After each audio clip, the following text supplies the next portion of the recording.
అంత ఆర్తి ఉంటే చెప్పవచ్చు, కానీ ఒకసారి వెళ్ళి నిలబడితే చాలు, పలుకుతాడు. ఇప్పటికీ చెప్తారు పెద్దలు, ఏదైనా ఇబ్బంది ఉంటే మధురై వెళ్ళి మీనాక్షి సన్నిధానంలో కానీ సుందరేశ్వరుడి సన్నిధానంలో కానీ కూర్చుని ఒకసారి గొణిగితే చాలు ఆ కష్టం గురించి. ఆయన పలుకుతాడు, ఆయన వింటాడు అని చెప్తారు.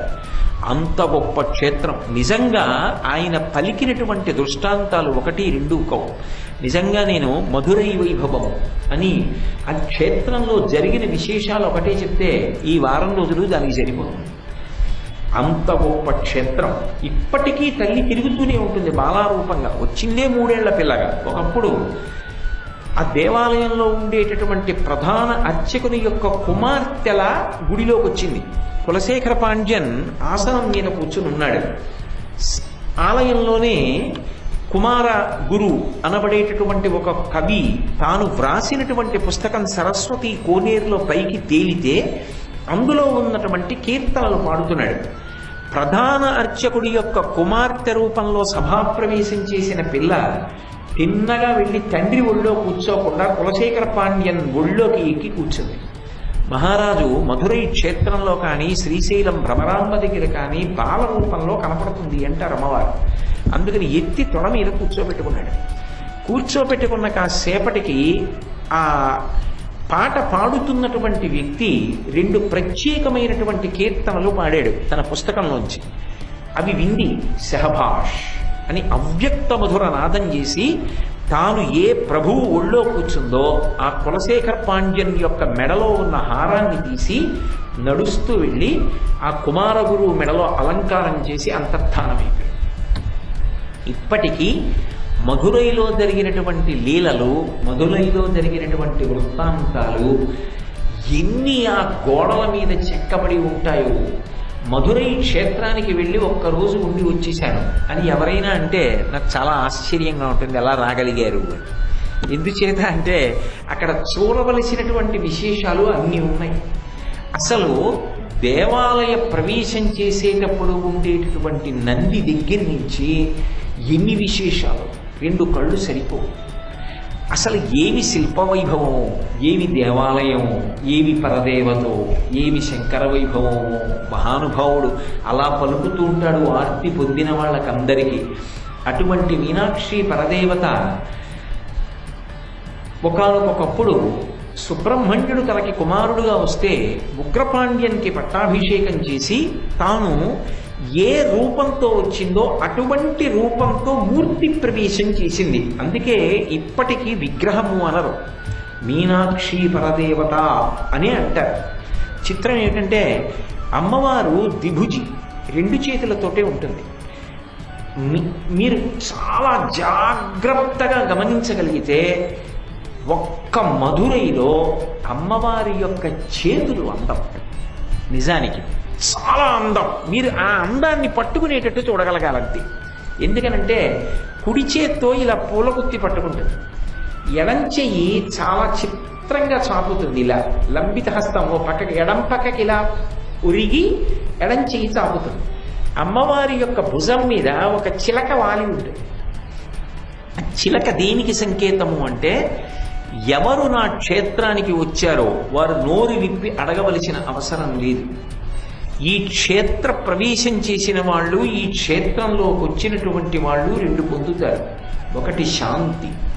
మనసు ఎంత అలజడితో ఉన్నవాళ్ళు కూడా, ఒక్కొక్కసారి మనం ఎంత పవిత్రమైన జీవితంలో ఉన్నా అక్కర్లేని రాళ్ళు విసిరే వాళ్ళు చాలామంది ఉంటారు. అలా మనసు ఎప్పుడైనా అశాంతికి గురైనప్పుడు మధురై వెడితే మనసు ప్రశాంతతతో నేను శాంతినిస్తాను నీకు అని అభయం ఇచ్చినటువంటి క్షేత్రం మధురై. ఆ మధురైలో అమ్మవారు భుజం మీద చిలకగా వాలి కూర్చుని ఉన్నటువంటి మూర్తిగా ఉండడం వెనక ఉన్నటువంటి విశేషం అదిగా చెప్తారు ఆ క్షేత్రంలో. ఈ క్షేత్రానికి వచ్చి ఎవరు దర్శనం చేస్తారో వారికి మొట్టమొదట శాంతి కలుగుతుంది. 2, అమ్మవారి దర్శనం చేసినటువంటి వాళ్ళు ఎవరు ఉంటారో, ఆ క్షేత్ర ప్రవేశం చేసిన వాళ్ళు ఎవరు ఉంటారో అటువంటి వాళ్ళందరికీ కూడా అభ్యున్నతి కలుగుతుంది. అభ్యున్నతిని, శాంతిని ఇవ్వగలిగినటువంటి క్షేత్రం కనుక ఆ క్షేత్రంలో అమ్మవారి భుజం మీద చిలక వాలి ఉంటుంది. శంకర భగవత్పాదులు సౌందర్యలహరిలో ఎక్కడ మీనాక్షి అన్న పేరు వాడలేదు. వ్యాస భగవానుడు మీనాక్షి అన్న పేరు లలితా సహస్రంలో వాడలేదు. వాడకుండా వక్రలక్ష్మీ పరివాహచలం మీనభలోచన అని మీనాక్షి సంకేతం చేశారు. అలాగే శంకర భగవత్పాదులు సౌందర్య లహరి దగ్గరికి వచ్చేటప్పటికీ తవాపర్ణీకర్ణీ జపనయనపై శూన్యచకితా అన్న శ్లోకంలో మీనాక్షి పరదేవత స్తుతి చేసి మీనాక్షిని సంకేతించారు. ఎందుకు మీనాక్షి గురించి చెప్పలేదు అంటే అసలు మీనాక్షి పరదేవత గురించి చెప్పడానికి వాక్కులు సరిపోవు. అందుకే అష్టకం చేసినప్పుడు శబ్ద బ్రహ్మమయీ చరాచరమయీ జ్యోతిర్మయీ వాంగ్మయీ అన్నారు. అలాగే మీరు ఇందులో చూడండి నాద బ్రహ్మమయీం అన్నారు. శబ్దములన్నీ ఎందులోకి వెళ్ళిపోతాయో అది నాదము. ఆ నాదము నుండి శబ్దములన్నీ ఉత్పన్నమవుతాయి. సమస్త శబ్ద రాశి చేత చెప్పినా ఆవిడ గురించి చెప్పడం కుదరదు. అందుకే సంకేతించి విడిచారు తప్ప అసలు మీనాక్షి పరదేవత పేరే చెప్పాలి. అంత గొప్ప తల్లి విశేషం ఏమిటంటే మీరు స్పష్టంగా చూడగలిగితే ఆ దేవాలయంలో కళ్ళు రెండు తెరిచి ఇలా రెప్ప వెయ్యకుండా ఎంతసేపైనా తెరిచి నిలబడి మీ గురించి ఎదురు చూస్తున్నట్టుగా కనపడుతుంది ఆవిడ.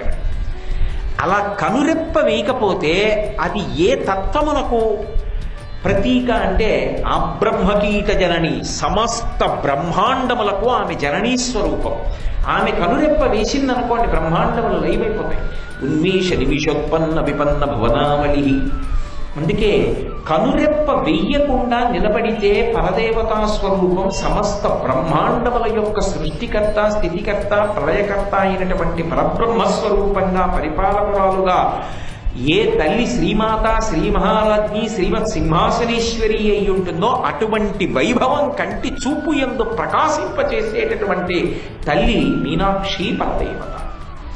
అటువంటి మీనాక్షి పరదేవత గురించి శంకర భగవత్పాదులు ఒకసారి అష్టకంగా వర్ణించారు, ఒకసారి పంచరత్నంగా వర్ణించారు. ఇప్పుడు మనం ఈ సంవత్సరం శారదా నవరాత్రి ఉత్సవాల సందర్భంగా ఒకసారి అనుకుంటున్నది మీనాక్షి పంచరత్న స్తోత్రం. ఇందులో మీరు ఒక్కటి గమనించండి, రత్నములు ఎన్ని? నవరత్నములు అంటాం. రత్నములు నవరత్నములైతే మరి పంచరత్నములు ఏమిటి? మరి పంచరత్నములు అన్నాను అనుకోండి, నవరత్నములలో ఏ 5 పంచరత్నములు, మిగిలిన 4 ఏవి రత్నస్థాయి లేనివి. అప్పుడు మరి నవరత్నములు పంచరత్నములు కూడా ఉంటే 4 కానివేవి, మరి అవి రత్నస్థాయి ఎలా పొందాయి నవరత్నాల్లో అంటే? దీన్ని అగ్ని పురాణంలో వైజయంతిమాల గురించి చెప్తారు. ఇవి పంచరత్నములు అని ఎక్కడైనా అన్నారనుకోండి, దానికి ఒక విశేషార్థం ఉంటుంది.